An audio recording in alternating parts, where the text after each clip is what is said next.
নমস্কার, এনবিপি ইউনানি আয়ুর্বেদ রিসার্চ সেন্টারের বিশেষ অনুষ্ঠানে আমাদের সকল দর্শক বন্ধুদের আরো একবার জানাবো অনেক অনেক স্বাগত।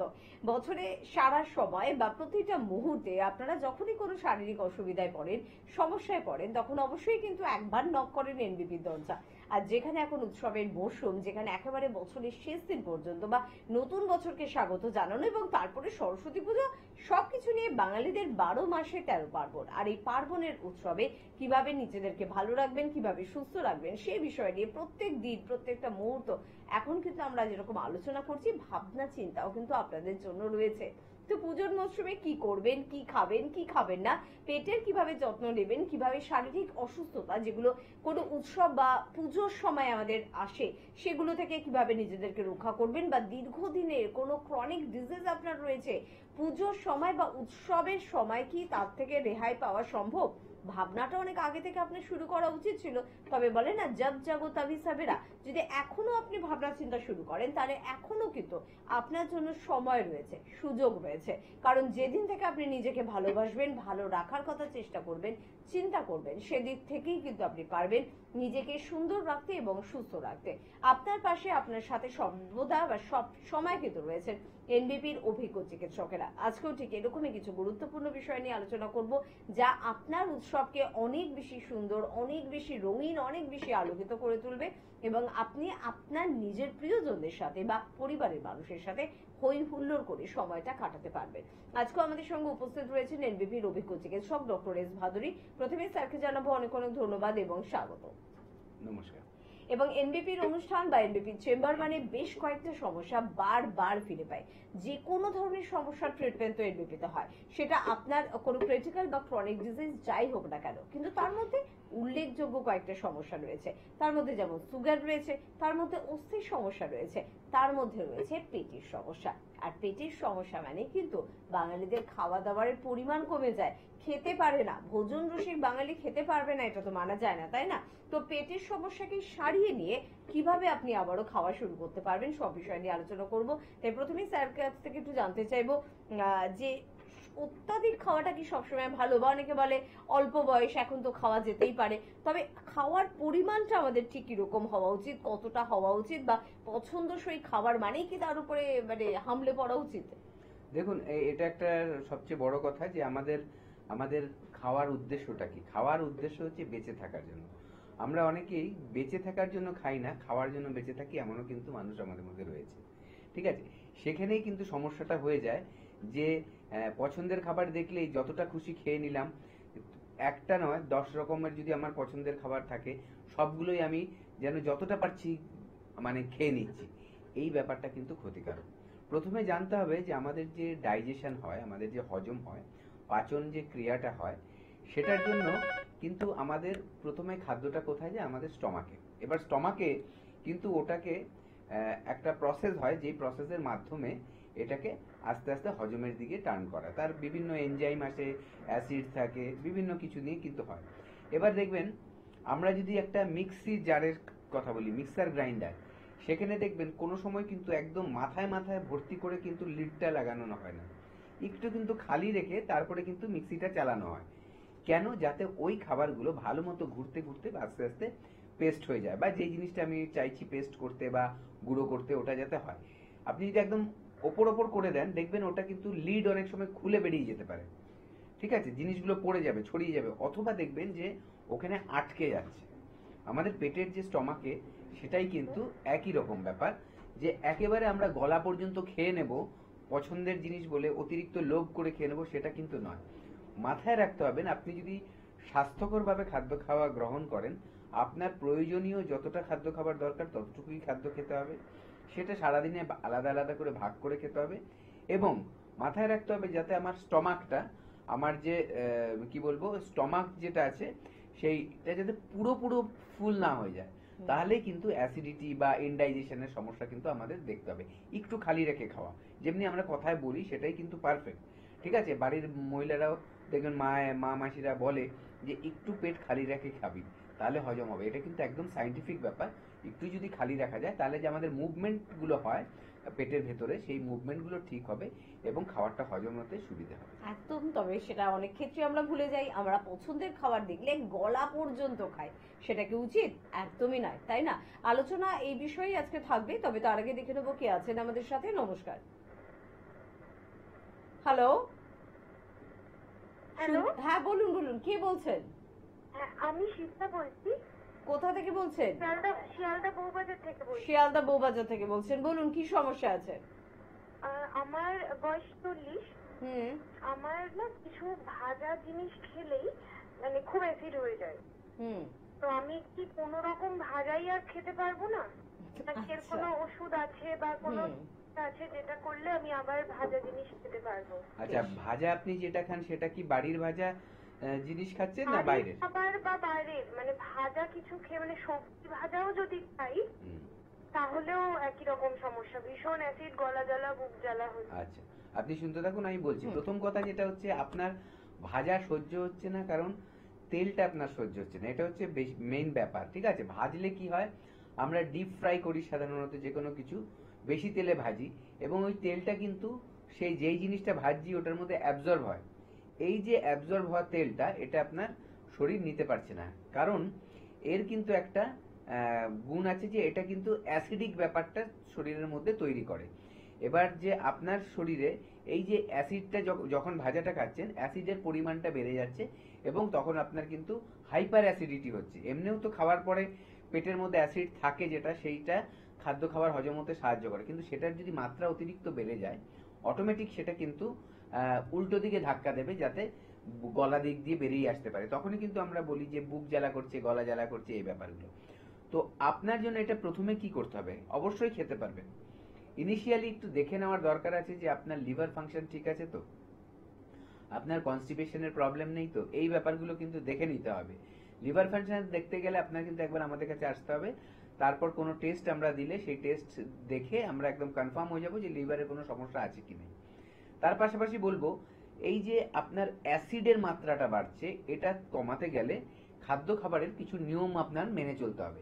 প্রথম কথা, আপনার খাদ্য খাবারের মধ্যে ক্ষার জাতীয় মানে অ্যালকালাইন জাতীয় খাবারগুলো বেশি থাকতে হবে। মানে অ্যাসিডের ঠিক উল্টোটা হচ্ছে অ্যালকালাইন। ঠিক আছে, যেটা ক্ষার, একটা হচ্ছে অম্ল অ্যাসিড, আর একটা হচ্ছে ক্ষার জাতীয় যেগুলো, সেগুলো হচ্ছে অ্যালকালাইন।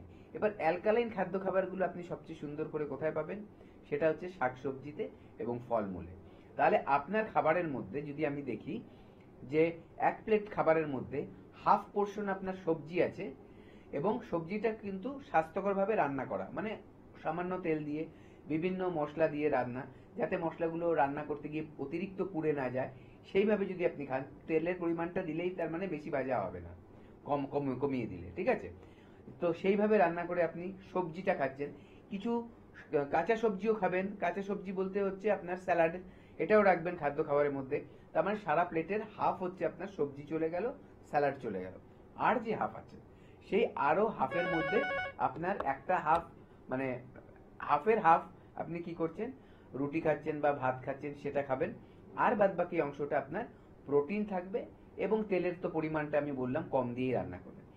এইভাবে যদি আপনি খাওয়াটা মেনটেন করতে পারেন এবং সঠিক টাইমে খাবেন, সঠিক টাইম বলতে দুপুরের খাবারটা মোটামুটি 12টা থেকে 1টার মধ্যে করবেন। সকালে ব্রেকফাস্টটা ঘুম থেকে উঠেই 1 ঘন্টার মধ্যে ব্রেকফাস্টটা কমপ্লিট করবেন, হালকা খাবার খাবেন।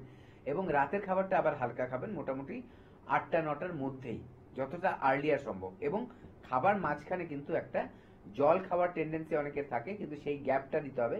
খাবার আধ ঘন্টা আগে, খাবার 40 মিনিট পর জল খাবেন, মাঝখানের টাইমটা কিন্তু খাবেন না, যখনই খাদ্য খাবার খাবেন। এইভাবে যদি মেনটেন করে আপনি চলতে পারেন, দেখবেন আপনার কিন্তু এই যে হঠাৎ একটা যদি আপনি কি বলে ভাজা পোড়া কিছু খেয়ে নিলেন, তাতে কিন্তু আপনার হাইপার অ্যাসিডিটি হবে না। একদম ঠিক কথা। আসলে পেটের সমস্যার জন্য সব থেকে আদর্শ মেডিসিন কিন্তু ডায়েট। আপনার ডায়েটটাকে সঠিক করতে হবে, বা যারা মনে করছেন যে নিজেকে সুন্দর রাখতে চায়, দীর্ঘদিন পর্যন্ত গ্ল্যামারাস রাখতে চায়, তাদের জন্য ডায়েট ভীষণ ইম্পর্টেন্ট। আপনি মোটা হয়ে যাচ্ছেন, তাহলেও আপনার জন্য ডায়েট ভীষণ ইম্পর্টেন্ট। আপনি অত্যাধিক রোগা, তাহলেও আপনার জন্য ডায়েট কিন্তু ভীষণ ইম্পর্টেন্ট।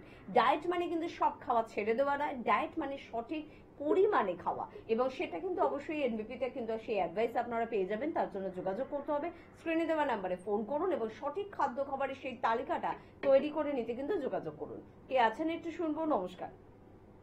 হ্যালো, হ্যাঁ হ্যালো, কে বলছেন? আমি হাওড়া থেকে বলছি। হাওড়া থেকে বলছেন, কি সমস্যা আছে? সমস্যা বলতে না, মানে একটু স্ট্রেসের মধ্যে দিয়ে যাচ্ছি। স্ট্রেস, চিন্তা ভাবনা? আমি আর কি মেন্টালি আর কি একটু ভেঙে পড়ি, ডিপ্রেশনে চলে যাই। মানে আপনার বয়স কত? কোনোরকম আপনার বয়স কত? 23 বছর। 23 বছর। আপনার তো এখন কি করছেন? পড়াশোনা করছেন নাকি অন্য কিছু করছেন? না, পড়াশোনার পাশাপাশি আমি জব করছি।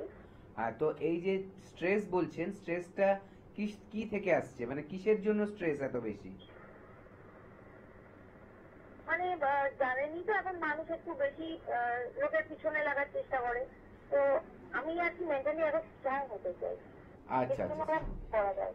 আচ্ছা, হ্যাঁ আপনি শুনতে থাকুন, আমি বলছি। দেখুন, Okay, শোনো তুমি। হ্যাঁ, এই যে ব্যাপারটা, এইটা কিন্তু আজকে নয়, মানে যুগ যুগান্ত ধরে চলে আসছে যে একজন আরেকজনকে পছন্দ করে না বা তাকে সহ্য করতে পারে না, তার জন্য তার পেছনে লাগে এবং তাকে উঠতে দিতে চায় না, তাকে বাড়তে সাহায্য করে না, তারকে আরো টানিয়ে নেওয়ার চেষ্টা করে। এটা কিন্তু আছে আমাদের সোসাইটিতে, চারিদিকে তাকালে প্রত্যেকটা জায়গাতেই পাবেন। এটা অনেক সময় ঘরেও দেখা যায়, এমনকি অফিসেও দেখা যায়। আমরা ভাবি এটা নিজেরাও- বোধহয় শুধু আমার সাথে হচ্ছে, তা না, এটা প্রত্যেকের সাথে হয়। একদমই না, এটা কিন্তু হুম, সবার হুম, সাথেই হয়। হুম। কারোটা প্রকাশ পায়, মানে যার সাথে হচ্ছে সে বুঝতে পারে, আবার কারোর কেউ যদি খুব স্ট্রং হয় তাহলে সেটাকে অ্যাভয়েড করে দেয়, মানে বাইপাস করে দেয়, মানে জিনিসটার দিকে অত ফোকাস করে না। আপনার হয়ে যাচ্ছে প্রবলেম কি, হয়তো আপনি মানে কর্মক্ষেত্রে এই ব্যাপারটা হয়তো হচ্ছে, আপনার সাথে আর কথা হলো না। এটা কি হয়, হয়তো আপনি কাজ আপনার ভালো মতো করছেন, কিন্তু আপনার থেকে যে মানসিকভাবে দুর্বল বা কাজে দুর্বল, সে ভাবছে আপনি যদি বেশি ভালো কাজ দেখিয়ে ফেলেন তাহলে আপনার জায়গাটা স্ট্রং হয়ে যাবে। সে দুর্বল, তার জন্য তার মনে একটা সব সময় এই চিন্তাটা ঘুরছে, তার জন্য সে কিন্তু নিজেকে নিয়ে ভাবছে না কিভাবে আরো স্ট্রং হব, সে ভাবছে আপনাকে ফেলে দিলে তাহলে তার জায়গাটা ঠিক হয়ে যাবে।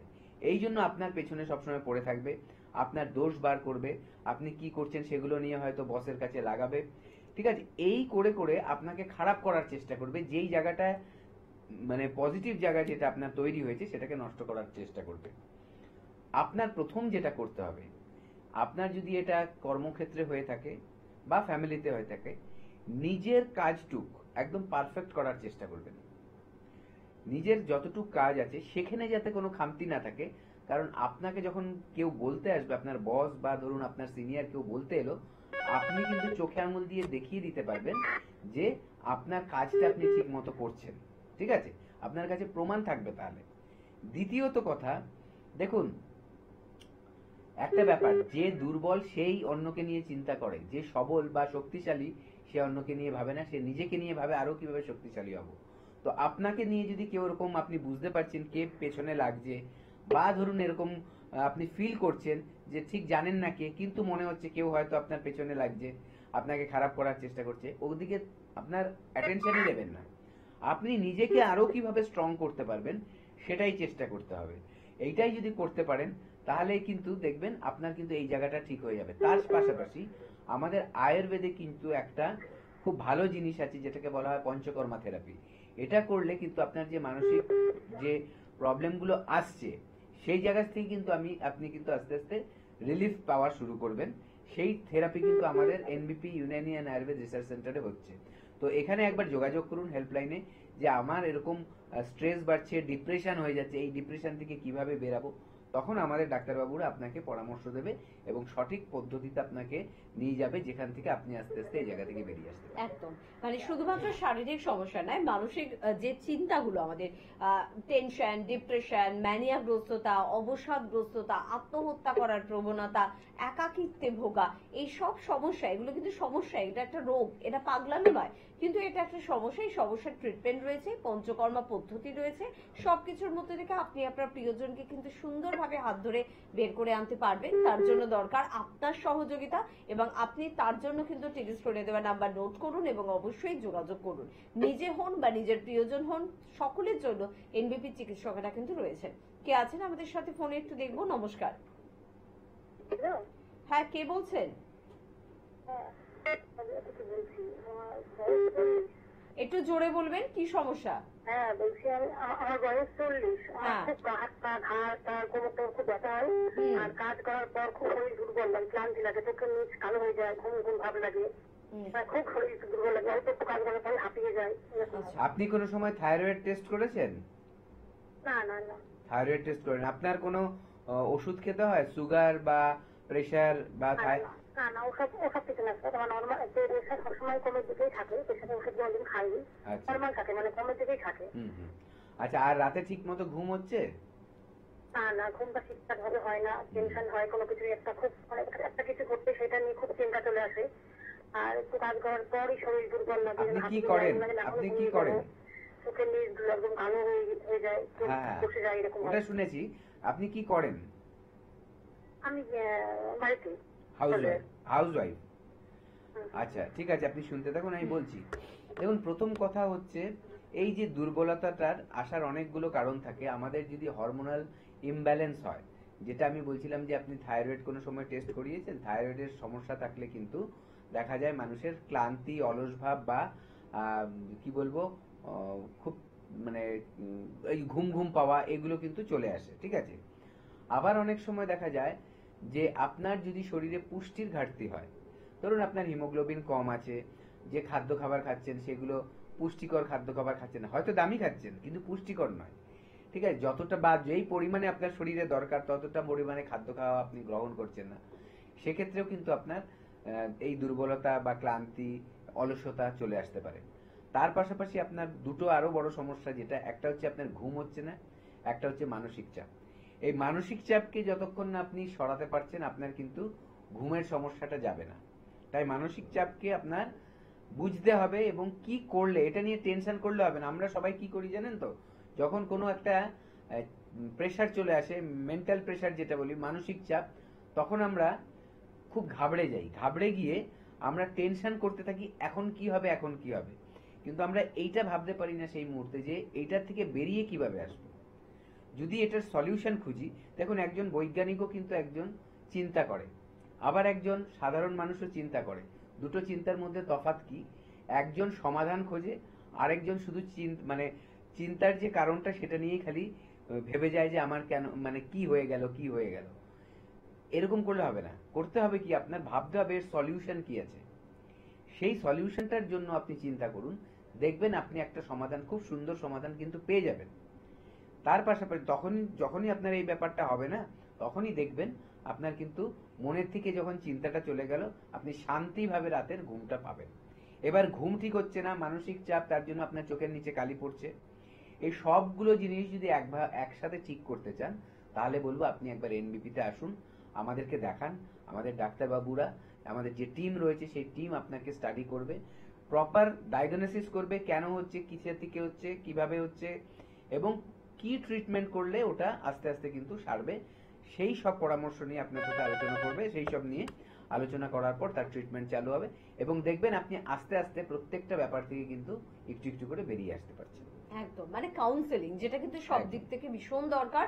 তো সবকিছু কিন্তু এনবিপিতে রয়েছে। আপনার জন্য মেডিসিন রয়েছে, আপনার জন্য কাউন্সেলিং রয়েছে, আপনার জন্য অবশ্যই যোগা রয়েছে, আপনার জন্য ডায়েট রয়েছে, আপনার জন্য পঞ্চকর্মা রয়েছে, সব ধরনের পদ্ধতি রয়েছে। শুধুমাত্র আপনাকে পৌঁছে যেতে হবে এনবিপি ইউনানি আয়ুর্বেদ রিসার্চ সেন্টারে, আর সমস্যার সমাধানটা একেবারে খুঁজে নিতে হবে। কে আছেন একটু বলবেন। নমস্কার। হ্যালো, হ্যাঁ বলুন, কে বলছেন? হ্যাঁ বলুন, নমস্কার। আমি মৌসুমি বলছি। কোথা থেকে ফোন করছেন? মালদা থেকে। মালদা। হ্যাঁ বলুন, কি সমস্যা আছে? আমার মানে পায়ের নখ থেকে মাথার চুল পর্যন্ত প্রচন্ড ব্যথা, আর সব থেকে হচ্ছে কোমরে ব্যথা। ওই কোমরে ব্যথা, এবং আমার খুব মানে একটু উঠতে খুব কষ্ট হচ্ছে।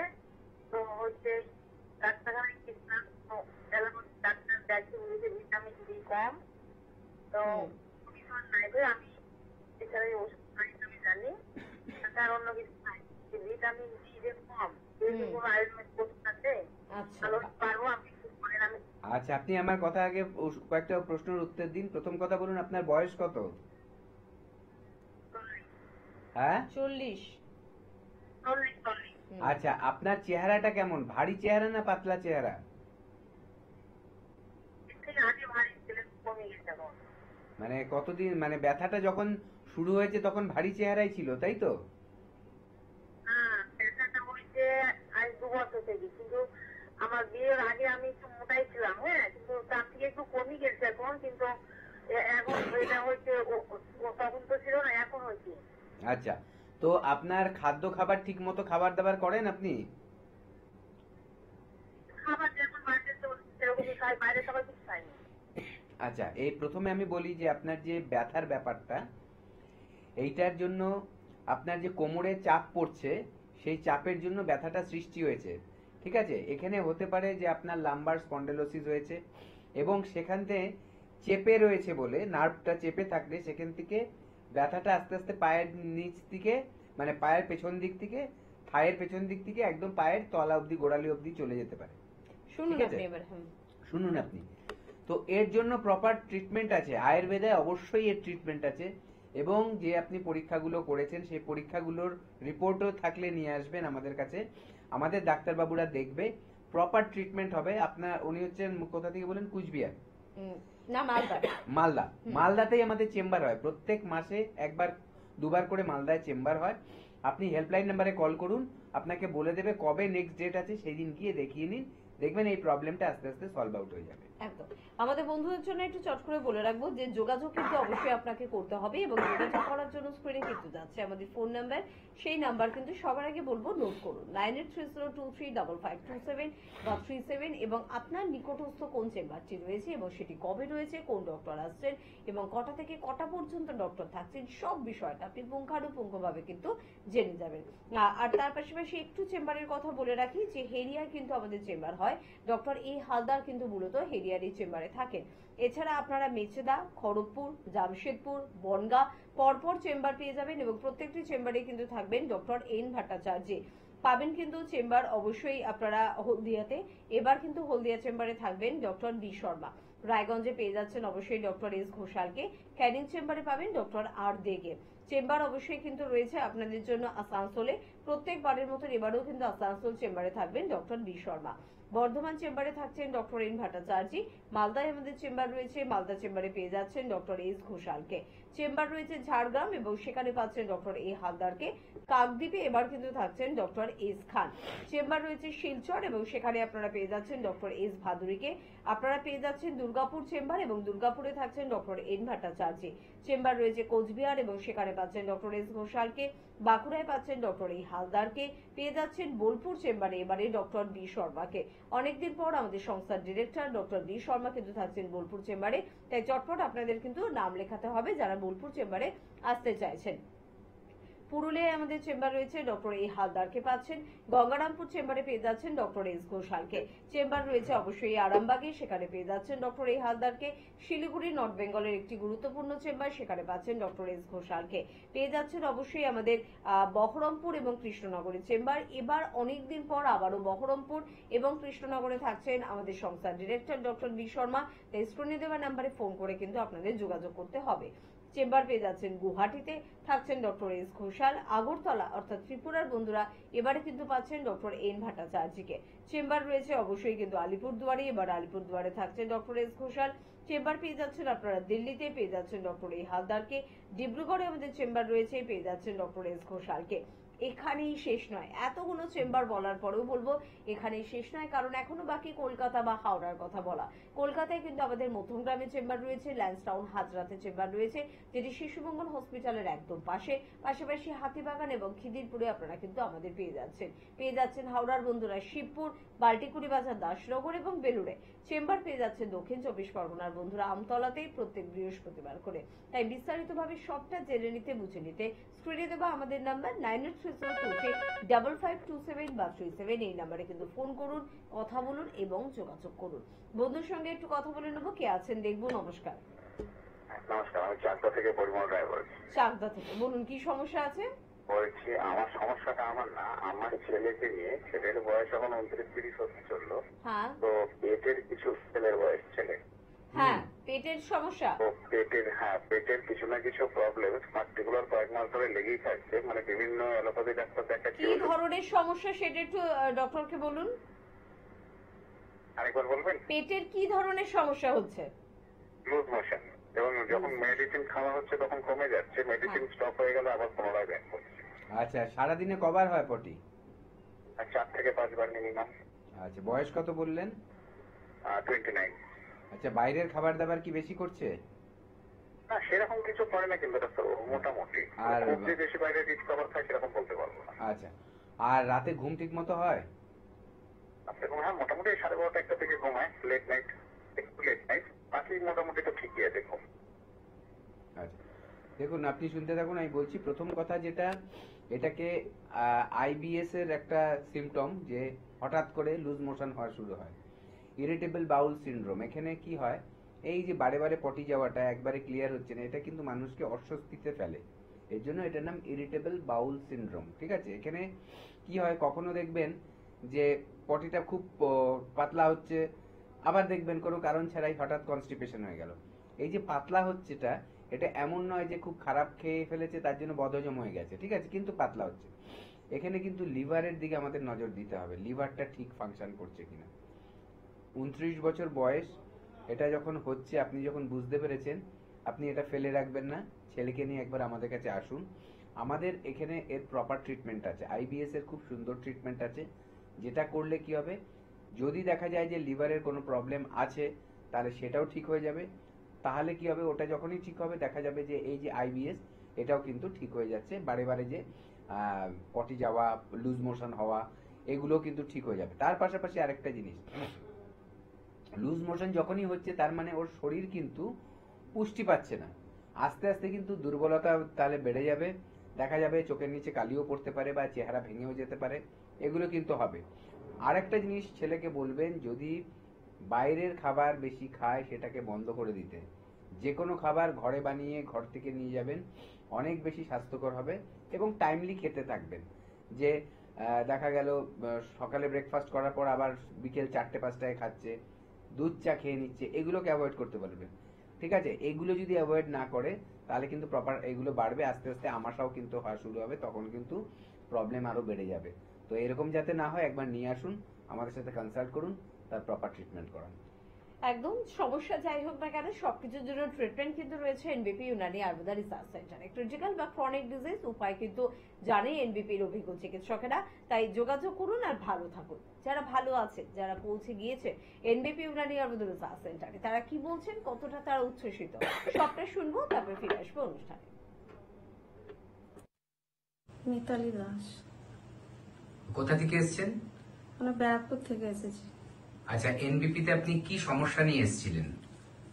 কোমরের সমস্যা, হাঁটু, কাঁধ, হাত সব ব্যথা ছিল। তো আমি কাজ করতে পারতাম না, কষ্ট হতো। সকালবেলা ঘুম থেকে উঠে আমি দাঁড়াতে পারতাম না, খানিকক্ষণ চেয়ারে বসে থাকতাম, তারপর আস্তে আস্তে আস্তে ওটা ঠিক হতো। তো 1.5 বছর ধরে আমি অ্যালোপ্যাথি চিকিৎসা করেছি, কিন্তু সাময়িক ভালো হলেও আস্তে আস্তে আবারও বাড়তে থাকে, কোনো কিছু কম হয়নি। তারপর আমি এখানে টিভিতে দেখে আমি এই প্রতিষ্ঠানে এসেছি। এখানে ওষুধ খেয়ে মোটামুটি ভালো আছি। এখানে কতদিন আগে এসেছেন? এই 1.5 মাস হলো। 1.5 মাসের ওষুধ খেয়ে এখন কি কি সমস্যা আপনার মিটে গেছে?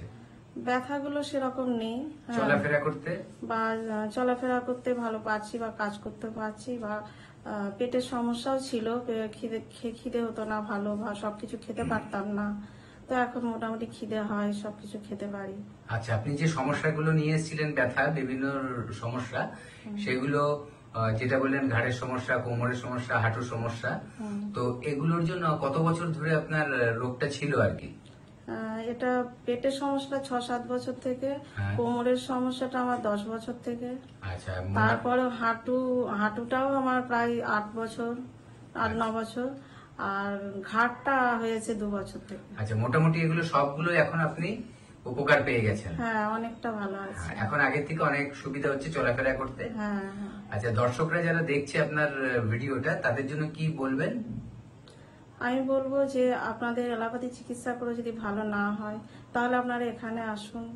হ্যাঁ, ভালো অবশ্যই হবেন। আমার মনে হচ্ছে আমি সুফল পেয়েছি, এটুকুই বলবো। আচ্ছা, আপনাকে অনেক ধন্যবাদ। ম্যাডাম, আপনার নাম কি? রিনা দে, আপনি কোথা থেকে এসেছেন?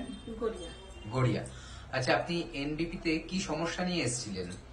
এই হাত পা ফেটা চুলকাতো হ্যাঁ, আর ফেটে ফেটে যেত, সেই জন্য এসেছিলাম। তো ডাক্তারবাবু এসে বলছে তোমার সোরাইসিস হয়েছে। সোরাইসিস হয়েছে। আচ্ছা, কতদিন ধরে এটা নিয়ে ভুগছিলেন? এই 7-8 মাস। 7-8 মাস আগে থেকে এটা শুরু হয়েছিল। আগে অন্য ট্রিটমেন্ট করেছিলেন? না, আমি করিনি। এটাই প্রথমবার। এই প্রথম। আচ্ছা, আগে মলম লাগাতাম, হ্যাঁ, হ্যাঁ। মলম লাগালে সবাই বলতো কমে যাবে। তখন দেখছি কমছে না, ব্যথা ব্যথা হচ্ছে, তখন আমি টিভি দেখে এখানে আসি। আচ্ছা, আমাদের এনবিপির ওষুধ আপনি কতদিন খেয়েছেন? এই 15 দিন। আচ্ছা, 15 দিন আপনি আমাদের ওষুধ খেয়ে এখন কেমন আছেন? এখন ভালো আছে। আগে যে সমস্যাগুলো হচ্ছিল, তো এখন সেগুলো কি ঠিক হয়েছে? না, তার থেকে অনেক কমে গেছে। অনেক কমে গেছে। আর আগে কি কি সমস্যা হতো এটার জন্য? হাতটা কেমন টান ধরতো, হুম। আর হচ্ছে কেমন যেন জ্বালা জ্বালা জ্বালা জ্বালা করতো, সেগুলো কমে গেছে। আর চামড়া উঠতো? হ্যাঁ হ্যাঁ চামড়াগুলো এখন ওঠা বন্ধ? হ্যাঁ, অনেক ভালো। বন্ধ হয়ে গেছে। আচ্ছা, আপনি তাহলে এখন আগে থেকে অনেকটা ভালো আছেন, তাই তো? আচ্ছা, আপনি দর্শকদের জন্য কি বলতে চাইবেন যে আপনি যে সুস্থ হয়েছেন আগের থেকে অনেকটা, তো আমিও ভালো হয়েছি, আবার অন্যরা আসলে তারাও ভালো হয়ে যাবে। আচ্ছা আচ্ছা, আপনাকে অশেষ ধন্যবাদ আপনি আমাদের এই কমেন্টস দেওয়ার জন্য। তো আমরা আশা করি যে যতটুকু আরো বাকি আছে খুব তাড়াতাড়ি সেগুলো সেরে যাবে। ওই তো যে উনি জয়নগরতে এসে আমাকে জিজ্ঞাসা করলো, আমি বলছি 15 দিন আমার অনেকটাই কমেছে। ঠিক আছে, এবার ওষুধটা কন্টিনিউ করুন, দেখবেন খুব তাড়াতাড়ি সুস্থ হয়ে যাবেন সম্পূর্ণভাবে। ঠিক আছে, নমস্কার। নমস্কার, এনবিপি ইউনানি আয়ুর্বেদ রিসার্চ সেন্টারে বিশেষ অনুষ্ঠানে আরো একবার আমাদের সকল দর্শক বন্ধুদের জানাবো অনেক অনেক স্বাগত। এবং প্রত্যেকটি এপিসোড, প্রত্যেকটি অনুষ্ঠানে আপনাদের বিভিন্ন সমস্যা নিয়ে আমরা আলোচনা করি। ক্রিটিক্যাল বা ক্রনিক ডিজিজ হয়তো হতে পারে সুগার, প্রেশার, থাইরয়েড, কোলেস্টেরল বা ইউরিক অ্যাসিডের মতন সমস্যা, বা আপনার অস্থির সমস্যা, আপনার পেটের সমস্যা, পাইলস, ফিশার, ফিস্টুলার সমস্যা, গুরুত্বপূর্ণ অর্গান অর্থাৎ হার্ট, আপনার কিডনি, আপনার লিভারের সমস্যা, আপনার নার্ভের সমস্যা, আপনার স্কিন বা আপনার হেয়ারের সমস্যা, ক্রিটিক্যাল স্কিনের সমস্যা অর্থাৎ তার মধ্যে রয়েছে যেমন সোরিয়াসিসের সমস্যা, অ্যালার্জির সমস্যা বা সেতির সমস্যা, সব ধরনের সমস্যার সমাধান আপনি কিন্তু পাচ্ছেন এনবিপি ইউনানি আয়ুর্বেদ রিসার্চ সেন্টারে। আর তার পাশাপাশি কিন্তু নানা রকমের আরো অনেক সমস্যা, নেশা, আসক্তি বেড়ে যাচ্ছে আপনার সন্তানের বা আপনার প্রিয়জনের, বা মানসিক কিছু সমস্যা রয়েছে, মহিলাদের কিছু সমস্যা রয়েছে, পুরুষদের কিছু সমস্যা রয়েছে, বা উভয়ের মিলে বন্ধাত্ব, ইনফার্টিলিটির সমস্যা রয়েছে, যে কোনো ধরনের সমস্যা আপনার মাথার চুল থেকে পায়ের নখ পর্যন্ত, সমস্যার নাম যাই হোক না কেন, সমাধানের নাম এনবিপি ইউনানি আয়ুর্বেদ রিসার্চ সেন্টার। আজকে কিন্তু আরো একবার এরকমই কিছু গুরুত্বপূর্ণ বিষয় নিয়ে আমরা আলোচনা করব। আমাদের সঙ্গে উপস্থিত রয়েছেন সংস্থার অভিজ্ঞ চিকিৎসক ডক্টর এস ভাদুরী স্যারকে আরো একবার জানাবো অনেক অনেক ধন্যবাদ এবং স্বাগত। নমস্কার। বিভিন্ন সমস্যার মধ্যে অন্যতম সমস্যা হচ্ছে পেটের সমস্যা। কিভাবে পেটের সমস্যার সমাধান পাবো, অবশ্যই সেই বিষয়গুলো নিয়ে আমরা বহু এপিসোডে আলোচনা করি। আজকে আপনাদের জন্য আরেকটু আমরা আলোচনা করব পেটের সমস্যার বিভিন্ন কারণ এবং সুস্থ থাকার বিভিন্ন উপায় আমরা আলোচনা করছি এবং করব। তার পাশাপাশি স্যারের থেকে একটু জানতে চাইবো যে পেটকে ভালো রাখার জন্য কি সত্যি লিভারকে যত্ন রাখার দরকার রয়েছে, বা লিভারের ফাংশনটা কি, আমরা অবশ্যই সেদিকটা নিয়ে আলোচনা করব। কারণ লিভারের কে নিয়ে আমরা বহুবার এপিসোড করেছি, আমাদের স্কিন বা আমার হেয়ার কোথাও লিভারের সঙ্গে ওতপ্রোতভাবে যুক্ত, তাই শূন্য তো নিতেই হবে, কারণ উৎসবের মৌসুম, সুন্দর এবং সুস্থতা দুটোই আমার চাই। কে আছেন বলবেন? নমস্কার। হ্যালো। হ্যাঁ, ডোমজুর থেকে আমি অনিমেষ ঘোষ বলছি। হ্যাঁ বলুন, কি সমস্যা? সমস্যা বলতে আমার বাইরে বেরোলে হচ্ছে, এবং বাড়িতে ফিরে আসার সময় তারপর রেস্ট নিলে যেমন মাথায় যন্ত্রণা হয়। মাথা আচ্ছা। যন্ত্রণা। তা এইটা কি কারণে? আচ্ছা, মাথার কি একটা সাইড ধরে যন্ত্রণা হয় না চোখের ওপরে এই জায়গাগুলোতে যন্ত্রণা হয়? মানে কপাল থেকে হ্যাঁ, মাথাটা হয়। বা দিকটা। আচ্ছা, একটা সাইড ধরে হয়। আচ্ছা, ঠিক আছে, আপনি শুনতে থাকুন, আমি বলছি। দেখুন, এই যে যন্ত্রণাটা না দুটো কারণে সাধারণত হয়। এই যে রোদে বেরাচ্ছেন, এটা একটা কি বলুন তো, শারীরিক একটা পরিশ্রম হয়, স্ট্রেস হয়, মানে ফিজিক্যাল স্ট্রেস হয়। এইগুলো অতিরিক্ত রোদ যদি মাথায় লাগে অনেকের ক্ষেত্রে এই ব্যথাগুলো শুরু হয়ে যায়। এই ব্যথাগুলোর দুটো কারণে কিন্তু হতে পারে। একটা হচ্ছে যদি দেখা যায় আপনার মাইগ্রেন আছে, এই যে সিমটমটা, এটা মাইগ্রেনের সিমটম হয়, যে অতিরিক্ত স্ট্রেস সেখান থেকে দেখা যাচ্ছে একটু রোদে বেরোচ্ছেন সেখানে হতে পারে। আবার দেখা যাচ্ছে সাইনাসের প্রবলেম হতে পারে। যদি দেখছেন যে মাথা ব্যথাটা আপনার রোদ থেকে আসার পর আস্তে আস্তে আস্তে কমে যাচ্ছে, তাহলে সেটা বুঝবেন যে এইটা সাধারণত আপনার ওই কি বলবো সাইনাসের প্রবলেম থেকে হতে পারে। কিন্তু মাইগ্রেনের পেন কিন্তু চট করে কমে না, এবং কিছু কিছু সময় একদিন নয় 2 দিন 3 দিনও থেকে যায়, ঠিক আছে। আর ওটা সাধারণত একটা সাইড করে হয়, ঠিক আছে। তো এই প্রবলেমটা কিন্তু একেবারে নার্ভের সমস্যা। এখানে আপনার কি হতে হবে, মানসিক চাপ কমাতে হবে প্রথমে। খাওয়া দাওয়া এমন খাবেন না যেখান থেকে আপনার গ্যাসের সৃষ্টি হয়, এবং আনন্দে থাকবেন। তার পাশাপাশি যেটা করবেন, রোদে বেরোনোর জন্য আপনি কিন্তু ছাতা ইউজ করবেন যদি দেখছেন আপনার হেঁটে যেতে হচ্ছে, বা এমন ভাবে যাবেন যেখানে ডাইরেক্ট যাতে রোদ আপনার মাথার উপরে না হয়। বা পরিশ্রম করতে গিয়ে যদি টায়ার্ড ফিল করেন বেশি, তাহলে কিন্তু একটু রেস্ট নিয়ে নিয়ে কাজগুলো করবেন। দেখা গেছে অতিরিক্ত শারীরিক পরিশ্রম করেও কিন্তু মানুষের এই মাইগ্রেনের ব্যথাটা ট্রিগার হয়ে যায়।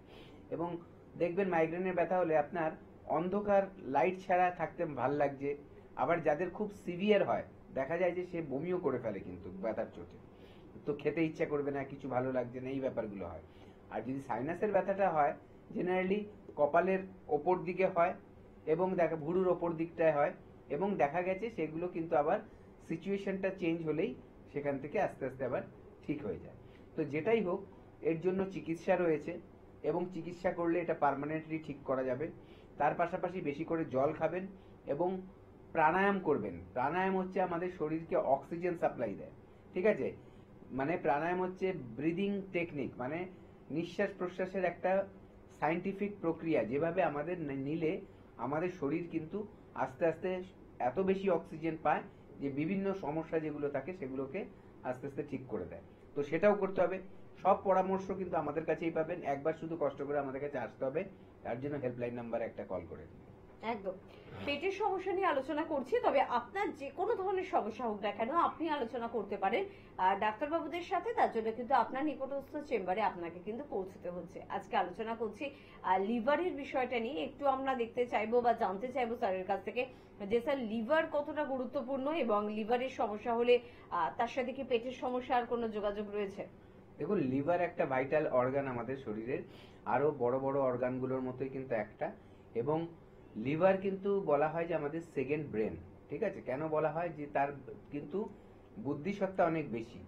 এবং কি করে, লিভার শুধু আমাদের খাবারে হজম করায় না, লিভারের মধ্যে দেখুন আমাদের যখন খাবার হজম করায় তার ওখান থেকে কিন্তু এনজাইমস বেরায়, যেগুলো আমাদের খাবার হজম হতে সাহায্য করে।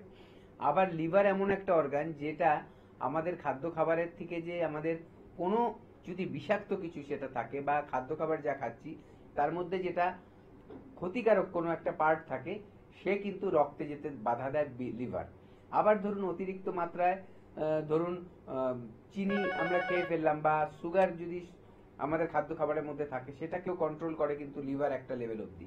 তার জন্য লিভারের একটা বিশাল বড় ফাংশন আছে, আরো অনেক ফাংশন আছে। তো এগুলো যদি আমার লিভার কিন্তু যদি অসুস্থ হয়ে পড়ে, তাহলে কিন্তু এই যে প্রক্রিয়াগুলো যেগুলো বললাম সেগুলোর মধ্যে কিন্তু গন্ডগোল সৃষ্টি হয়ে যাবে, অটোমেটিক একটা মানুষ কিন্তু অসুস্থ হয়ে যাবে। এবং লিভারের গন্ডগোল থেকে দেখা যায় স্কিনের মধ্যে বিশাল একটা বড় এফেক্ট আসে। দেখবেন যাদেরই স্কিনের খারাপ তাদের দেখবেন হয় গ্যাস হচ্ছে, অ্যাসিডিটি হচ্ছে, এবং দেখবেন কনস্টিপেশন আছে। এবং লিভার যদি অতিরিক্ত গরম থাকে, সেক্ষেত্রে দেখা যাবে তার কিন্তু মাইন্ডও ঠিক থাকবে না, অল্পেতে রেগে যাবে, খুব মানে কি বলবো শর্ট টেম্পার যেটা সেটা হয়ে যাবে, এবং দেখবেন খিটখিট খিটখিট মেজাজ একটা হয়, ঠিক আছে। তো লিভারকে কিন্তু আমাদের অবশ্যই ঠিক রাখতে হবে, আমাদের পেট ঠিক রাখার জন্য, এবং আমাদের বিভিন্ন সমস্যা যেগুলো অ্যারাইজ হয় লিভার থেকে সেগুলোকে ঠিক রাখার জন্য। একদম এই বিষয়গুলো নিয়ে আলোচনা আবারও আমরা ফিরে আসবো, তবে তার আগে একটু দেখে নেবো কে আছেন আমাদের সাথে। নমস্কার। নমস্কার, কে বলছেন? আমি হাওড়া থেকে সাহেব মল্লিক বলছি। আচ্ছা, কি সমস্যা আছে? সমস্যা হচ্ছে আমার গ্যাসে, সকালে ঘুম থেকে উঠে কিছু খাওয়া দাওয়া করলে কিন্তু গ্যাস উৎপন্ন হয়, এই থেকে মুক্তি পাওয়ার উপায় জানি। আচ্ছা, আমি একটু আপনাকে বলে রাখছি, আপনি শুনতে থাকুন। সেটা হলো এখন যে পুজোর পরিস্থিতিটা এসছে, মানে পুজোর টাইমটা এসছে, এটা দিয়ে ব্যাখ্যা করলে কিন্তু বোঝা যাবে। দেখবেন যে কোনো পুজো হোক, যে কোনো ধর্মেই কিন্তু যখন উপোস ভাঙা হয় সেটা কিন্তু দেখবেন ফল দিয়ে উপোস ভাঙার কথা বলা হয়, বা তার থেকেও আগে শরবত খেতে হয়। এটা কেন? এটার তো নিশ্চয়ই একটা কোনো সায়েন্টিফিক, প্রত্যেকটা ধর্মেই কিন্তু বিজ্ঞান রয়েছে, বিজ্ঞান কিন্তু সবার মধ্যেই রয়েছে, ব্যাখ্যা আলাদা আলাদা ভাবে হয়, ঠিক আছে? তো যখনই উপোস ভাঙার কথা আসছে তখনই কেন বলা হচ্ছে যে ডাবের জল খাও, অথবা লেবুর শরবত খাও, অথবা ফল দিয়ে উপোসটা ভাঙো? কারণ হচ্ছে যাতে শরীরটা আমাদের অ্যালকালাইন হয়। সারাক্ষণ যখন উপোস করা হচ্ছে শরীরের মধ্যে কিন্তু অ্যাসিড সিক্রেশনটা বেড়ে যায় পেটের মধ্যে, এবং তার মধ্যে যদি খুব মানে কি বলবো, তেল জাতীয় খাবার বা খুব অতিরিক্ত ভাজা পোড়া বা খুব কষিয়ে রান্না করা খাবারগুলো দেওয়া হয়, তাহলে কিন্তু দেখা যাবে অ্যাসিডিটি আরো বেড়ে যাবে। সারা রাত কিন্তু আমরা উপোস থাকি, ঠিক আছে? যখন আমাদের অনেকটা গ্যাপ পড়ে যাচ্ছে খাওয়াটা, তখন যখন ফার্স্ট খাবারটা আমরা খাবো, প্রথম যেটা করবেন, আপনাকে আপনার ব্যাপারটা নিয়ে বলছি এবার, যে সেটা হচ্ছে হালকা গরম জল খেয়ে নেবেন। গরম জল খেলে কি হয়, আমাদের যে ডাইজেস্টিভ ট্র্যাক্ট ওটা কিন্তু ক্লিনজিং হয়, পরিষ্কার হয়। তারপর আপনি ব্রেকফাস্ট যখন করবেন হালকা খাবার খাবেন। এবং আয়ুর্বেদায় কিন্তু কিছু কিছু খাবার আছে বিরুদ্ধ আহার বলে, মানে যে কম্বিনেশনে খাওয়া উচিত না। আমাদের কিন্তু এরকমই একটা খাবার আমরা ঘুম থেকে উঠে খেয়ে নিই যেটা আমাদের খাওয়া উচিত না, সেটা হচ্ছে চিনি দেওয়া দুধ চা। প্রথম কথা হচ্ছে চিনির সাথে যখন চায়ের রিয়াকশন হয়, তা সেখানে যদি দুধ পড়ে তাহলে কিন্তু ওটা অ্যাসিডিক নেচার তৈরি করে, খুব সাংঘাতিক জিনিস। কিন্তু আমরা ওটা মুখের স্বাদে কিন্তু খেয়ে ফেলি। তো এইটা মাথায় রাখতে হবে যে এইটা আমার অ্যাভয়েড করতে হবে। আপনি যদি চা খেতে হয়, সত্যিকারের চায়ের যদি টেস্ট নিতে হয়, তাহলে শুধু লিকার চা খাবেন এবং তাতে কোনো চিনি অ্যাড করবেন না। কারণ চিনিটা হচ্ছে এমনি যারা ডায়াবেটিক তাদের জন্য খারাপ, এমনি সুস্থ মানুষের জন্য খারাপ, কারণ হচ্ছে ওটা একটা কেমিক্যালি প্রসেসড করা জিনিস। আপনি একবার পরীক্ষা করার জন্য দেখবেন, চিনিটা একটু নেবেন, একটু চিনিটা নিয়ে, বা অনেকে এটা দেখেওছেন যে আপনি যে কৌটোর মধ্যে চিনি রাখছেন সেটাই যদি অল্প মাত্রায় জল লেগে যায়, আর তার ঢাকনাটা যদি আপনার মানে কি বলবো, টিন মানে মেটালের হয়, মানে টিনের বা ওই ধরনের হয়, দেখবেন আস্তে আস্তে ওটা ক্ষয়ে যাবে। এতটাই কিন্তু মারাত্মক। কোনোদিন চিনির ফ্যাক্টরির খোঁজ নিয়ে দেখবেন পাশে কোথাও কোনো গাছ তৈরি হয় না, এতটা খারাপ জায়গা, মানে চিনিটার মধ্যে রিয়াকশন, মানে কেমিক্যাল রিয়াকশন হয়, এতটা বাজে। তো ওটা আমাদের শরীরে গেলেও কিন্তু ক্ষতি করবে। ক্যান্সারের মতো রোগ যখন হয় তখন কিন্তু তার ডায়েটের থেকে যদি আমরা চিনি জাতীয় সব খাবারগুলো বন্ধ করে দিতে পারি, তাহলেও ক্যান্সার রোগ কিন্তু চট করে বাড়তে পারবে না, বা ক্যান্সার সেল কিন্তু ডেভেলপ করতে পারে না, ঠিক আছে? তো এগুলো মাথায় রেখে চলতে হবে যে সকালের আমার চাটা কেমন খাবো। তারপরে এলো ব্রেকফাস্ট। ব্রেকফাস্টটা কিন্তু সকালের খুব হালকা করবেন। ফল দিয়ে সবার পক্ষে সম্ভব নাও হতে পারে, কিন্তু আপনি হালকা কোনো খাবার খান, যার সাথে একটা স্যালাডের প্লেট রাখুন। দেখবেন স্যালাড খুব অ্যালকালাইন, এবং সকালবেলা উঠেই কোনো হাই প্রোটিন খেয়ে নেবেন না। অনেকেই ধারণা আছে যে সকালবেলা ব্রেকফাস্টটা খুব হেভি করব, দুপুরবেলাটা মাঝারি করব, রাত্রেবেলাটা হালকা করব, সেটা নয়। আয়ুর্বেদ বলছে সকালের ব্রেকফাস্টটা খুব হালকা করুন, এবং যখন সূর্য মাথার ওপর থাকে, মানে দুপুরের টাইমটা 12টা 1টা, সেই টাইমে কিন্তু আমাদের পাচন ক্রিয়া সবচেয়ে স্ট্রং হয়। মানে আমাদের সেই টাইমে আমাদের সব ভারী খাবার খেয়ে নিতে হবে, তাহলে কি হবে, ওটা হজম হতে পচতে সুবিধা হবে। এবং রাত্রের খাবারটা সূর্য ডুবে যাওয়ার পর যত তাড়াতাড়ি পারা যায় খেয়ে নিতে হবে, তাহলে দেখবেন আমাদের হজম প্রক্রিয়াটা ঠিক হবে, আমাদের অ্যাসিডিটি হবে না চট করে, কনস্টিপেশনও হবে না, এবং তার সাথে সাথে বিভিন্ন রোগের হাত থেকে কিন্তু আমরা বেঁচে যেতে পারবো। একদম খুব ভালো অ্যাডভাইস, এবং এই অ্যাডভাইস গুলো যদি আপনি ফলো করেন তাহলে লাভটা কার হবে বলুন তো? 100% আপনার হবে। আপনি ভালো থাকবেন, আপনি সুস্থ থাকবেন, এবং আপনাকে দেখে আপনার পরিবারের মানুষরাও কিন্তু সেটা ফলো করলে কিন্তু ভালো থাকবে। তাই সবসময় ভালো, ওই যে বলে সৎসঙ্গে স্বর্গবাস, ভালো মানুষদের সাথে থাকুন, ভালো কথা শুনুন, এবং অবশ্যই নিজের ভালোটা করার চেষ্টা করুন। আলোচনায় আবারও ফিরবো, তবে কি আছেন দেখবো। নমস্কার। হ্যাঁ, আমি নিয়ম ছিল বোলপুর থেকে বলছিলাম।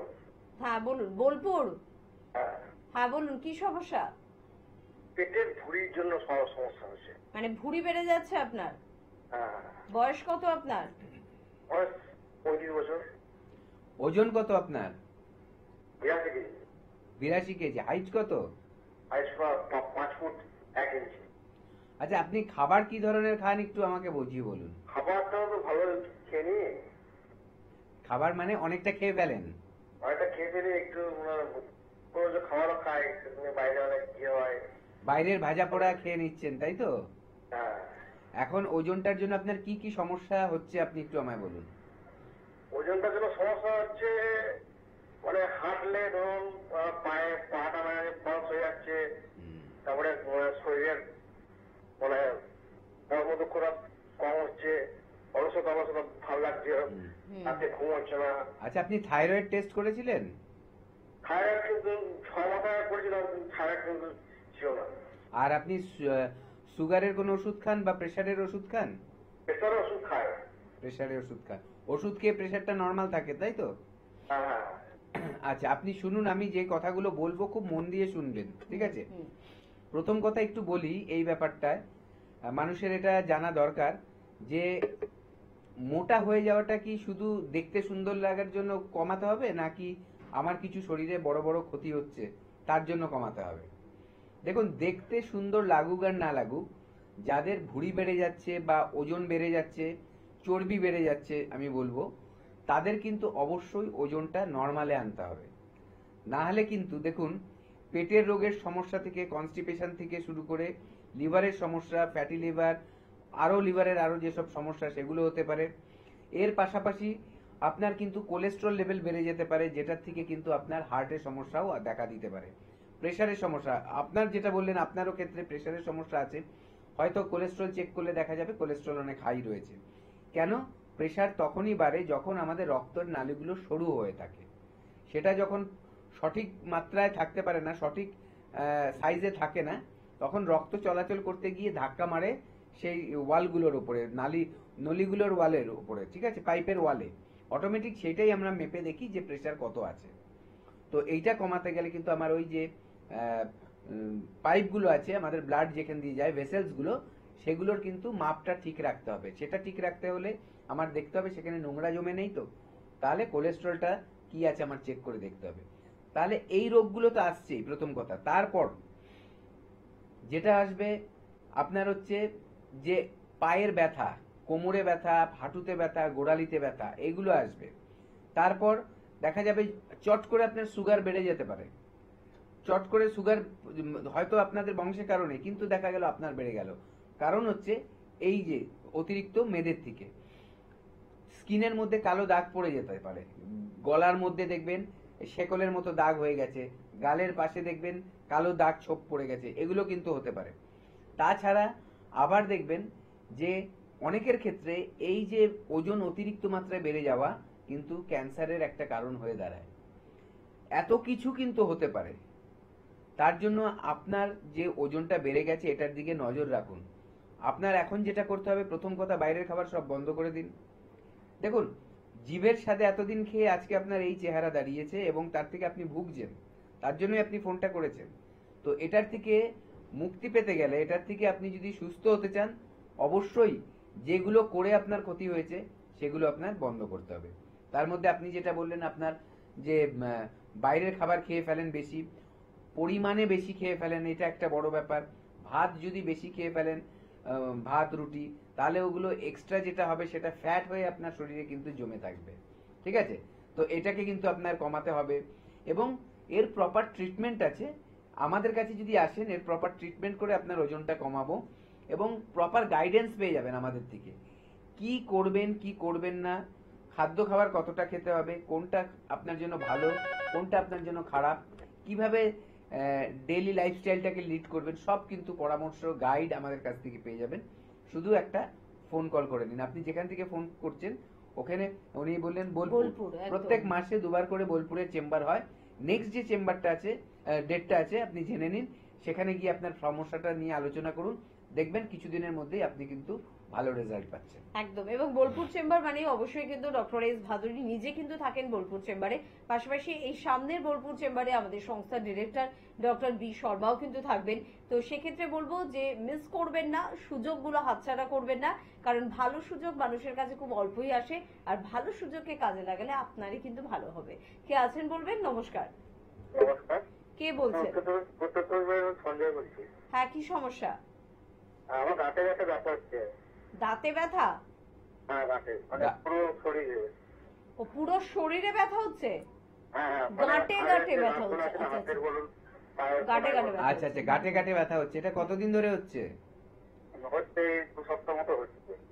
আগে কোনো সমস্যা ছিল যার মানে হঠাৎ করেই হচ্ছে, নাকি না আগে কোনো এরকম ধরনের সমস্যা? হঠাৎ হঠাৎ করেই হচ্ছে। আচ্ছা, আপনি এর জন্য কিছু করেছেন চিকিৎসা? না না, আপনি কাজকর্ম কেমন করেন? কি ধরনের কাজকর্ম করেন? কাজকর্ম দিনমজুরি কাজ করি। আচ্ছা, দিনমজুরির কাজ করেন, মানে ভারী কাজ করতে হয়, তাই তো? হ্যাঁ হ্যাঁ, বয়স কত? বয়স আমার এই 18 বছর। 18 বছর মাত্র? বাবা, হুম। হ্যাঁ হ্যাঁ, চেহারা কেমন? ভারী চেহারা না শক্তিশালী চেহারা না একদম দুর্বল চেহারা? একটু মোটামুটি দুর্বল। দুর্বল। আপনি শুনতে থাকুন, আমি বলছি। দেখুন, 18 বছর বয়সে গাঁটে গাঁটে ব্যথা, এটা কিন্তু ভালো সিমটম না, ঠিক আছে? এবার হতে পারে আপনি যে পরিশ্রমটা করছেন সেটা আপনার ক্ষমতার বাইরে গিয়ে করছেন। আপনি দিন মজুর যেটা করছেন তো এখানে পরিশ্রমের কাজ, ঠিক আছে? এটা হয়তো আপনার কোনো ভারী তুলতে হয় বা ভারী কাজ করতে হয়, কিন্তু হয়তো আপনি যেহেতু রোগা, আপনার যে শরীরের ক্ষমতা তার থেকে বেশি কাজ করে ফেলছেন। যদি তেমনটাই হয় তাহলে কিন্তু আপনার খাওয়া দাওয়া ঠিক মতো করে, রাতের ঘুম ঠিক করে আপনার কিন্তু শারীরিক ক্ষমতাটা বাড়াতে হবে, ঠিক আছে? দেখুন, আপনি পরিশ্রমের কাজ করছেন, ভারী তুলছেন, এতে কিন্তু আপনার একটা ব্যায়ামের মতো হচ্ছে, কিন্তু ব্যায়াম করতে গেলে খাদ্য লাগবে। যদি আপনি দামি খাবারের কথা বলছি না, সঠিক খাবার, ঠিক আছে? মানুষ কি খায়? ভাত বা রুটি এগুলো খাচ্ছে, তার পাশাপাশি শক্তি বাড়ানোর জন্য আমাদের খেতে হয় প্রোটিন। প্রোটিন আপনার খাসির মাংস খেয়ে প্রোটিন বাড়াতে হবে না আপনার, বা ডেলি চিকেন খেতে হবে না। একটা ডিমেও কিন্তু প্রোটিন থাকে, ডিমের দামটা ওইগুলো থেকে অনেক কম, প্রথম কথা। দ্বিতীয় কথা, আপনি ধরুন নিরামিষ খান, তাহলে বিভিন্ন রকম যে আমাদের মানে কি বলবো, এই যে ছোলা রয়েছে, তারপরে অনেকে রাজমা খায়, সয়াবিনের দানা রয়েছে, সয়াবিনের চাঙ্কস যেগুলো হয় রান্না করে খায়, এগুলোর মধ্যেও কিন্তু আমাদের প্রোটিন রয়েছে। তাছাড়া ধরুন ডালের মধ্যেও কিন্তু অনেক পরিমাণে প্রোটিন রয়েছে। এই ধরনের খাবারগুলো কিন্তু আপনার বাড়াতে হবে। তার সাথে কিন্তু অবশ্যই সবজিটা খাবেন, কারণ একটা ব্যালেন্সের দরকার। প্রোটিন বেশি খাচ্ছেন, অ্যাসিডিক। এবার শরীরের মধ্যে যদি আপনি সেখানে শাকসবজি না খান, অনেকের আজকাল আপনার কম বয়স, আপনার মনে হবে না শাকসবজি ভালো লাগছে না, ডিম মাছই খাবো, তাহলে কিন্তু হবে না। তাহলে পেট ঠিক থাকবে না। পেট ঠিক না থাকলে হজম ঠিক মতো হবে না, হজম ঠিক মতো না থাকলে শরীরে পুষ্টি পাবে না, আর আপনার শক্তিও বাড়বে না, ঠিক আছে? আর যদি পরামর্শ চান, একবার আমাদের কাছে চলে আসুন, একবার দেখিয়ে নিন কি সমস্যা থেকে এটা হচ্ছে কিনা। অনেকের বুঝতে পারবেন, মানে আমাদের কাছে এলে আমরা কোনো টেস্ট দিলে আমরা বুঝতে পারবো যে কি কারণে অ্যাকচুয়ালি আপনার এই ব্যথাগুলো শুরু হয়েছে। আর তাহলে দেখবেন আস্তে আস্তে ব্যথার প্রবলেমও সেরে যাচ্ছে, আপনার শক্তিও ফিরে আসছে। একদম, কারণ এত অল্প বয়সে এত সমস্যা শোনাটা কিন্তু আমাদের জন্য ভালো লাগে না। তো সমস্যা তো নিশ্চয়ই আসবে, বয়সের সাথে সাথে আসবে। বয়সের এত আগে কেন আসছে আপনার সমস্যা? তার মানে দৈনন্দিন জীবনে আপনি অনেক কিছু ভুল করছেন, খাদ্য খাবার অনিয়মিত ভাবে খাচ্ছেন, বা হতে পারে আপনার লাইফস্টাইল ঠিকঠাক হচ্ছে না, পাশাপাশি আমাদের পলিউশন বা চারিদিকে এত ভেজাল, এসব তো আমাদের কাছে এখন হয়ে গিয়েছে, খুব স্বাভাবিক জীবনযাত্রার মধ্যে এগুলো আমরা অভ্যস্ত হয়ে গিয়েছি। তো তার মধ্যেও কিন্তু ভালো থাকতে হবে, সুস্থ থাকতে হবে, এবং আপনার জন্য কিন্তু অবশ্যই রয়েছে এনবিপির অভিজ্ঞ চিকিৎসকেরা, বিভিন্ন জায়গায় আমাদের চেম্বার রয়েছে। একটু চেম্বারের কথা বলে রাখবো আরেকবার, হেডিয়াতে চেম্বার পাচ্ছেন ডক্টর এই হালদারকে পেয়ে যাচ্ছেন আপনারা, মেছেদা, খড়গপুর, জামশেদপুর এবং অবশ্যই কিন্তু আপনারা বনগাঁয় পেয়ে যাচ্ছেন ডক্টর এন ভট্টাচার্যকে, মালদায় পাচ্ছেন অবশ্যই ডক্টর এস ঘোষালকে, হলদিয়ায় পেয়ে যাচ্ছেন ডক্টর বি শর্মাকে, অনেকদিন পর আবার হলদিয়া চেম্বারে কিন্তু স্যার থাকছেন, রায়গঞ্জে পাচ্ছেন ডক্টর এস ঘোষালকে, ক্যানিং এ পাচ্ছেন ডক্টর আর দেকে, আসানসোলে পাচ্ছেন ডক্টর বি শর্মাকে, বর্ধমানে পাচ্ছেন ডক্টর এন ভট্টাচার্যকে। চেম্বার রয়েছে ঝাড়গ্রামে, সেখানে পাচ্ছেন ডক্টর এ হালদারকে, কাকদ্বীপে এবার কিন্তু থাকছেন ডক্টর এস খান, শিলচরে থাকছেন ডক্টর এস ভাদুরী, দুর্গাপুরে থাকছেন ডক্টর এন ভট্টাচার্য, কোচবিহারে থাকছেন ডক্টর এস ঘোষাল, বাঁকুড়ায় পেয়ে যাচ্ছেন ডক্টর এ হালদারকে, বোলপুরে এবার কিন্তু থাকছেন আমাদের সংস্থার director doctor B Sharma, Purulia থাকছেন ডক্টর এ হালদার, গঙ্গারামপুরে পেয়ে যাচ্ছেন ডক্টর এস ঘোষালকে, আরামবাগে পেয়ে যাচ্ছেন আপনারা ডক্টর এ হালদারকে, শিলিগুড়িতে পাচ্ছেন ডক্টর এস ঘোষালকে, বহরমপুর এবং কৃষ্ণনগর চেম্বার আমাদের রয়েছে এবং সেখানে কিন্তু অবশ্যই এবার পাচ্ছেন ডক্টর বি শর্মাকে। গুয়াহাটিতে পাচ্ছেন ডক্টর এস ঘোষালকে, আগরতলা এবার পাচ্ছেন ডক্টর এন ভট্টাচার্যকে, পেয়ে যাচ্ছেন অবশ্যই আপনারা আলিপুরদুয়ারে ডক্টর এস ঘোষালকে, দিল্লিতে পাচ্ছেন ডক্টর এ হালদারকে, ডিব্রুগড়ে পাচ্ছেন ডক্টর এস ঘোষালকে। কলকাতার আমাদের মধ্যমগ্রামে চেম্বার রয়েছে, হাজরা শিশু মঙ্গল হসপিটালের পাশে চেম্বার রয়েছে, হাতিবাগানে আমাদের কিন্তু চেম্বার রয়েছে, খড়গপুর আপনাদের এর পাশাপাশি খিদিরপুরে আমাদের কিন্তু চেম্বার রয়েছে। চেম্বার কিন্তু রয়েছে হাওড়ার মধ্যে শিবপুর, বাল্টিকুড়ি বাজার, দাসনগর এবং অবশ্যই আমাদের বেলুড়ে এবং তার পাশাপাশি দক্ষিণ 24 পরগনার বন্ধুরা প্রত্যেক বৃহস্পতিবার করে আমাদের অভিজ্ঞ চিকিৎসকদের পেয়ে যাচ্ছেন আমতলা চেম্বারে। বিস্তারিত জানতে 9830235527 বা 37 এই নাম্বারে ফোন করুন, কথা বলুন এবং আপনার পার্শ্ববর্তী চেম্বারে পৌঁছে যান এবং তাড়াতাড়ি সুস্থ থাকুন, ভালো থাকুন এবং সুন্দর থাকুন। লিভারের কথা নিয়ে যেখানে আলোচনা করছিলাম, লিভারের বিভিন্ন সাইড এফেক্ট, খারাপ দিকগুলো নিয়ে স্যার আলোচনা করলেন। পাশাপাশি স্যারের কাছে একটু জানতে চাইবো যে লিভার সমস্যা থাকলে আমাদের স্কিন, এই যে সৌন্দর্যের কথা বললাম, আমাদের হেয়ার যেটা সৌন্দর্যের মধ্যে পড়ে, এখানে কি কোনো সমস্যা আসতে পারে? হ্যাঁ, অবশ্যই। যেটাই আমি বলছিলাম যে লিভারের সমস্যা থেকে কিন্তু স্কিনে বিভিন্ন রকমের সমস্যা আছে। তার মধ্যে খুব একটা প্রমিনেন্ট আমরা যেটা দেখতে পাই মহিলাদের ক্ষেত্রে, যে মেচেদা। মেচেদা বলতে কালো দাগ, গালের ওপরে, ভুরুর ওপরে কালো ছোপ ছোপ দাগ চলে আসে, বিশেষ করে মহিলাদের আসে। তার বিশেষ কারণ আছে, কারণ হরমোনাল চেঞ্জেস হয় মহিলাদের বিভিন্ন বয়সে, তার থেকে আসে। তাছাড়া ধরুন আবার এটা হয় যে লিভারটা যেহেতু গরম হয়ে আছে তার জন্য কিন্তু দাগগুলো আসে। এই ধরনের পেশেন্ট যখন আমাদের কাছে আসে, আমরা যখন তাদের প্রশ্ন করি যে আপনার কি অল্পতে রাগ হয়ে যায়, তারা কিন্তু রিপ্লাই দেয় হ্যাঁ। কারণ আমি যেটা বললাম, আয়ুর্বেদে কিন্তু এইভাবে করেই বোঝা যায় যে একটা রোগের কি কারণ। তো এটা একটা প্রবলেম গেল। আবার দেখা যাচ্ছে লিভারের ক্ষেত্রে যদি কোনো রকম সমস্যা আসে, সেখান থেকে অনেক সময় দেখা যায় যে আমাদের যেটা ভিটিলিগো বলা হয়, সেতির মতো সমস্যাও কিন্তু দেখা যায় যে স্কিন সাদা হয়ে যাচ্ছে। তো এটা একটা বড় সমস্যা। এখানে দেখা যায় যে খাদ্য খাবার ঠিক মতো খাচ্ছে না বলে লিভারের প্রবলেম হচ্ছে। এই যে বিরুদ্ধ আহার বলে আমরা বলি, আয়ুর্বেদায় আছে, সেখানে কি বলা হয় যে যাদেরই ধরুন সেতির সমস্যা তাদেরকে তো আমরা না করি, কিন্তু যে কোনো মানুষকেই বলবো কোনো সময় মাংসের সাথে বা মাছের সাথে দুধের জিনিস কিন্তু একসাথে খেতে নেই, তাহলে একই পাতে খেতে নেই, তাহলে কিন্তু এই সমস্যাগুলো আসার চান্সেস থেকে যায়। তো এরকমই ব্যাপার। আবার দেখুন লিভারের সমস্যা থেকে আমরা অনেক সময় দেখতে পাই যে আমাদের হরমোনাল ইমব্যালেন্স যেগুলো হয়, মানে গ্ল্যান্ডস কিছু আছে যেগুলো আমাদের সেগুলো হচ্ছে কি হাইপার অ্যাক্টিভ হয়ে যায়, সেখান থেকে কি হয় ব্রণ আসে। সেই ব্রণর সমস্যাগুলো কিন্তু আমরা দেখতে পাই যে ওটাও কিন্তু লিভারের একটা পার্ট, যে লিভারের কোনো যদি গন্ডগোল হয় সেখান থেকে ব্রণর প্রকোপটা বেড়ে যায়। এটা কোথায় বুঝবেন? যাদেরই দেখবেন যে ব্রণর হয়েছে সমস্যা বেশি বা মাঝে মাঝে খুব বেশি বেড়ে যাচ্ছে, তাদেরকে জিজ্ঞাসা করবেন। ছোটদের মধ্যে এটা বেশি দেখা যায় যে তোর পটি ক্লিয়ার হয়েছে, বাড়িতে জিজ্ঞাসা করবেন বাচ্চাদের, দেখবেন অনেকেই বলবে তার মধ্যে থেকে না পটিটা ক্লিয়ার হয়নি। তার মানে লিভারটা যদি ফাংশন ঠিক মতো না করে, যেমন হজমের গন্ডগোল হবে, তেমনি কিন্তু কনস্টিপেশনের প্রবলেমও আমরা দেখতে পাই। একদম। অর্থাৎ সমস্যা কিন্তু পেটকে কেন্দ্র করে অনেক কিছুই হতে পারে, কিন্তু আপনি কি করছেন? আপনার পেটের সমস্যা মানে আপনি পাশের দোকান থেকে কোনো একটি মেডিসিন কিনে খাচ্ছেন, কিন্তু আপনি কি জানেন যে আপনার পেটের সমস্যার কারণটা ঠিক কোথায় লুকিয়ে রয়েছে? তাই কারণ জানতে হলে অভিজ্ঞ চিকিৎসকের কিন্তু পরামর্শ নিতেই হবে, কোনো রকম ডাক্তারি নিজে কিন্তু করবেন না। পেটের বিষয় নিয়ে আলোচনা করছি, এত সংক্ষিপ্ত সময় পুরোটা কমপ্লিট করা সম্ভব নয়। তবে তার পাশাপাশি অনেকেই কিন্তু প্রশ্ন করে যে কোষ্ঠকাঠিন্যের সমস্যা রয়েছে বা সেখান থেকে পাইলস, ফিশার, ফিস্টুলার সমস্যা আমাদের চলে আসছে, তারও কিন্তু ট্রিটমেন্ট অবশ্যই আমাদের এনবিপি তে রয়েছে এবং স্যারের থেকে শুধুমাত্র শুনবো, সময় একদম সংক্ষিপ্ত, যে অপারেশন ছাড়া অনেকে পাইলস, ফিশার, ফিস্টুলার সমাধান খুঁজতে চাইছেন, তো সেখানে কি আমরা কোনো হেল্প করতে পারছি তাদের? অবশ্যই। আমাদের এখানে অনেক পেশেন্ট আসে যারা ধরুন এই অপারেশনকে অ্যাভয়েড করতে চায়, বা অনেকে এমনও আসছে যারা অপারেশন করে সাকসেসফুল হয়নি। সেই সব পেশেন্টরা কিন্তু আমাদের কাছে আসছে এবং ট্রিটমেন্ট করাচ্ছে উইদাউট সার্জারি, কিন্তু আয়ুর্বেদিক ট্রিটমেন্ট করে তারা কিন্তু এই পাইলস, ফিশার, ফিস্টুলার থেকে কিন্তু রেহাই পাচ্ছে এবং সারিয়ে উঠছে। একদম। তাই পেট সংক্রান্ত যে কোনো সমস্যা হোক না কেন, বা আপনার স্কিন বা আপনার হেয়ারের সমস্যা হোক না কেন, সবকিছুর জন্য কিন্তু আপনার সাথে রয়েছে এনবিপি ইউনানি আয়ুর্বেদা রিসার্চ সেন্টার। কারণ জানেন উৎসবের মৌসুম, সেখানে সৌন্দর্যের কথা অবশ্যই আসে, সুস্থতার কথা তো নিশ্চয়ই থাকে। সৌন্দর্যের জন্য লা এলিগেন্স আমাদের নতুন ডিভিশন, সেখানে কিছু ভালো প্রোডাক্ট, অভিজ্ঞ চিকিৎসকদের পরামর্শ, তার পাশাপাশি খুব ভালো কিছু ট্রিটমেন্ট, যে ট্রিটমেন্ট আপনি অন্য কোথাও পাবেন না, বা পেলেও সেটা অনেকটা বেশি খরচার, একেবারে আপনার বাজেটের মধ্যে আপনি কিন্তু পেয়ে যাচ্ছেন লাইলিগেন্সে। সবটা বিস্তারিত জানতে হলেও কিন্তু স্ক্রিনে দেবো আমাদের নাম্বার 9830235527 বা 37, এই নাম্বারে কিন্তু অবশ্যই আপনাদের ফোন করতে হচ্ছে। তবে পেটের সমস্যা নয়, যে কোনো ক্রিটিক্যাল বা ক্রনিক ডিজিজের জন্য কিন্তু আপনার সাথে আপনার পাশে রয়েছেন এনবিপির অভিজ্ঞ চিকিৎসকেরা। তার জন্য আপনার পার্শ্ববর্তী চেম্বারে যোগাযোগ করতে হবে এবং ভালো থাকতে হবে।